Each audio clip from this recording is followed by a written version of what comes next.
Olá, tudo bem? Eu sou a professora Rafaela Lima e a aula de hoje é sobre reprodução dos seres vivos.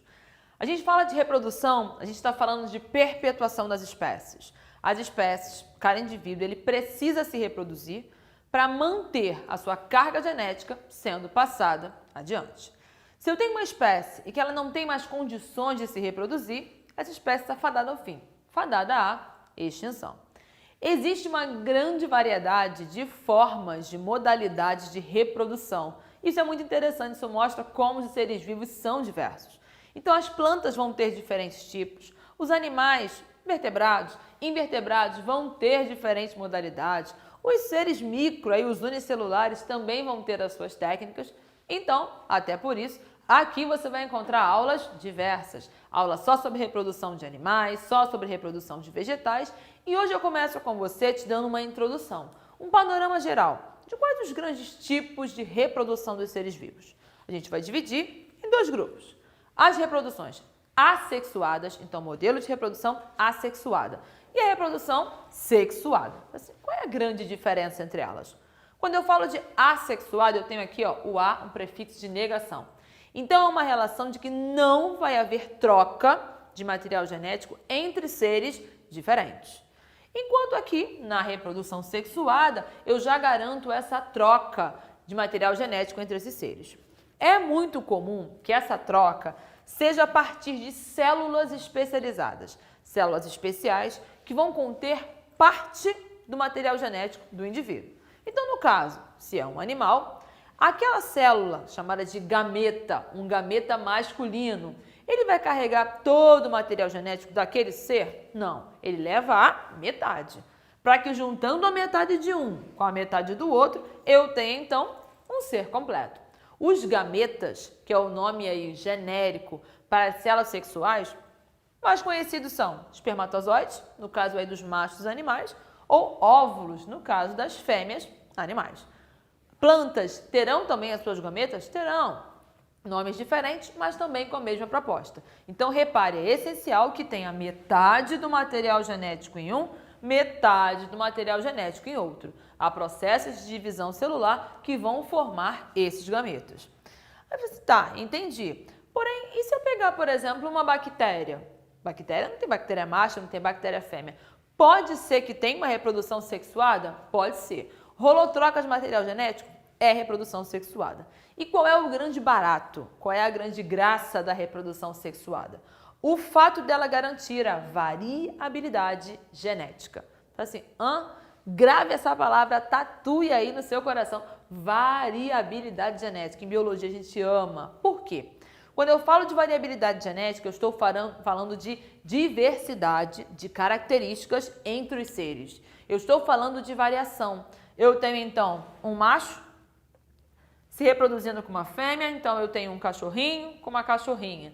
E eles vão ter ali uma ninhada, vamos supor 5 filhotes. Esses 5 filhotes, eles não são absolutamente idênticos entre si. Você pode olhar e falar, gente, mas eles são muito parecidos. Ou na aparência serem iguais, mas geneticamente eles são diferentes. Então um pai, uma mãe podem ter 10 filhos e esses 10 filhos serão diferentes. Por quê? Porque rola uma variabilidade genética. E qual é a importância de se ter variabilidade genética? Ser diferente, diversidade, faz com que essa espécie lide melhor com as mudanças no ambiente. Pensa bem, se todo mundo é igual, todo mundo tem uma sensibilidade ao frio. O mundo muda, o planeta muda, começa a ficar muito frio. Todos eles que já têm uma dificuldade com frio serão eliminados, correto? Agora, se eu tenho variabilidade, se naqueles 10 ali eu tenho 3 que não suportam frio e vão morrer, 2 que vão levar mais ou menos, os outros que têm tolerância ao frio, repare, uns serão eliminados, outros serão preservados. A espécie se manteve. Então, ter variabilidade genética, ser diferente, diferença dentro da espécie, permite lidar com os desafios, com as mudanças que o ambiente impõe. Por quê? Porque aquele que não está adaptado vai ser eliminado. E o mais adaptado, ele vai sobreviver. Entende, então, que a reprodução sexuada ela me garante uma variabilidade genética, isso é muito bom. Porém, há aí os seus probleminhas também. Afinal, isso vai me dar a uma demanda de mais gasto de energia para que aconteça esse tipo de reprodução. É uma reprodução que ela demora mais, que essas células elas terão que ser reproduzidas. Em cada espécie, o tempo, a época da vida em que essas células serão produzidas vai variar também. Eu tenho um desafio de achar então um parceiro para se reproduzir, que isso pode envolver lutas, competições para achar esse parceiro, então ela é um tanto quanto desafiadora. E não podemos esquecer e dar essa ênfase, mesmo seres unicelulares, como o caso das bactérias, que tradicionalmente faz mais reprodução assexuada do que sexuada, eles podem também fazer reprodução sexuada. Podem também ter troca de material genético. Não tem macho, não tem fêmea. Eu vou ter um doador e um receptor. Eles compartilham parte do seu material genético, então a receptora ela tem agora um plus. Ela tem um material genético dela com uma parte que ela recebeu. É uma forma de reproduzir? É uma forma de reproduzir, com certeza. Mas e quando eu falo da assexuada? A negação, eu não tenho troca. Se eu não tenho troca, eu formo clones, seres muito iguais. Seres muito iguais podem estar sujeitos às variações do ambiente. O que afeta e leva à morte de um, leva à morte de todos. E o que é sucesso para um, vai ser sucesso para todos. Então eu vou formar clones. Mas por que ele ainda é muito utilizado? Porque é um processo mais rápido. É um processo mais rápido, é um processo mais simples, gasta menos energia. Eu não tenho trabalho de achar um parceiro. Em alguns ambientes, achar um parceiro é o mais difícil de tudo. Então, eu garanto ali uma reprodução efetiva.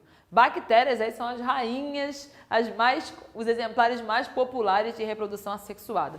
Uma reprodução rápida, meia hora, já dupliquei a quantidade da população, é uma reprodução rápida.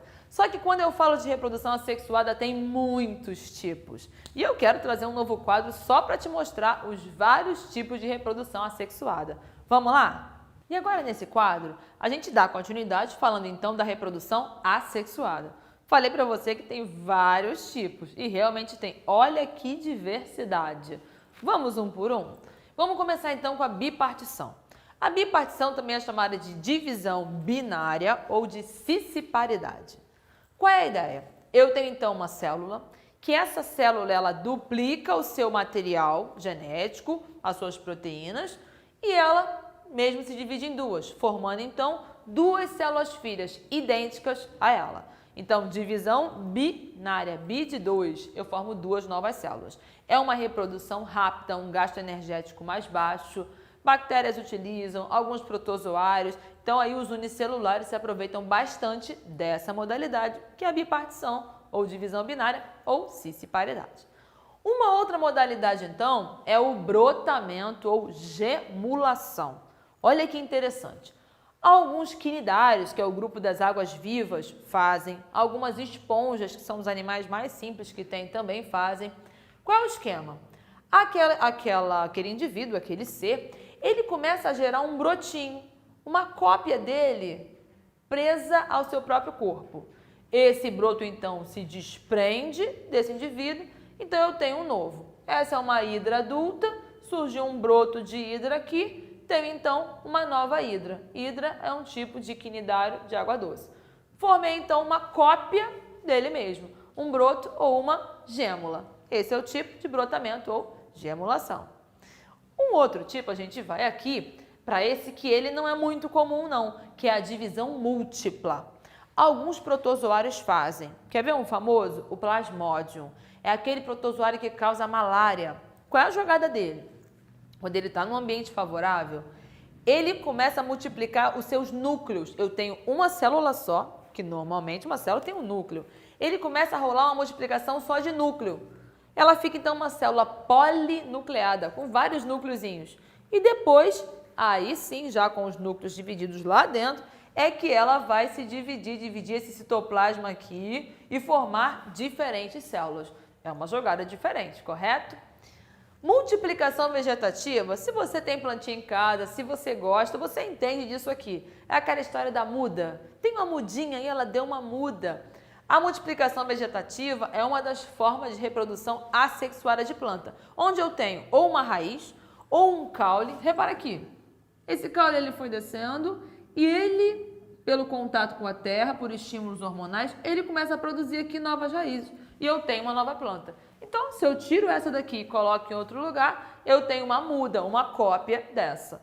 A multiplicação vegetativa das plantas pode ser pela raiz, pode ser pelo caule. Vê se você tira um caulezinho, começa a desenvolver uma raiz ali, bem variado.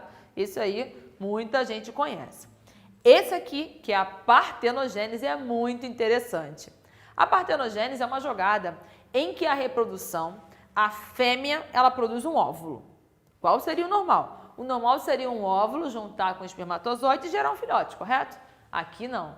A partenogênese, a fêmea sozinha tem seu filho. Ela tem um óvulo e esse óvulo tem a capacidade de gerar um filho. Esse aqui é o legítimo filho da mãe. Na partenogênese, olha o esquema, estou te dando um exemplo da abelha. Alguns outros insetos utilizam, alguns répteis, umas cobras, uns lagartos, especialmente em cativeiro. Não é tão comum também não, mas rola. Olha só, eu tenho aqui a rainha, a abelha rainha, a que faz a reprodução ali na colmeia. Ela produz seus óvulos. Repare que apenas um óvulo, só o óvulo, ele dá origem ao zangão. Então o zangão, ele é filho só da rainha e somente só. A gente fala que ele é um adulto haploide, ele é um adulto formado pela metade da carga genética da mãe dele. Esse é o zangão. No caso, então, das outras abelhas, das operárias, das rainhas, ou seja, as fêmeas do grupo, aí sim vai ser a junção do óvulo dessa rainha com o espermatozoide do zangão. Moral da história, o zangão é só filho da mãe e as abelhas são filhas de rainha e de zangão. Sacou a diferença? Olha que coisa, não precisa do macho naquele momento da reprodução. Esporulação, fungos fazem, sabe aquela coisa, pegou aquele pãozinho, tá cheio de fungo, aí você fala, gente, que isso? Ele liberou esporos. Eu tenho aqui a estrutura de um fungo, tem bactéria que também faz, quando o ambiente está meio tenso para ela joga o esporo, que é uma forma dela resistir. No caso aqui desse fungo, ele tem essa estrutura que é o esporanjo, que produz o esporo. Numa condição ambiental legal, ele libera esse esporo cai no chão e onde cair, vai formar um novo fungo. Clone? Clone. Rápido? Sim. Eficaz pra caramba. E a gente finaliza a nossa reprodução assexuada falando de fragmentação. Fragmentação, acho que é o sonho do ser humano, que é perder uma parte do corpo e gerá-la novamente.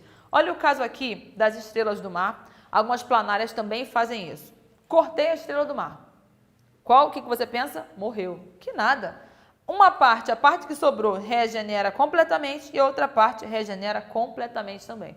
Planário isso acontece, que é um tipo de plateuminto. Picou ele em 3, cada parte vai originar um indivíduo inteiro. Tranquilo? Finalizamos então a nossa aula de reprodução sexuada e assexuada e ficamos por aqui. Até a próxima.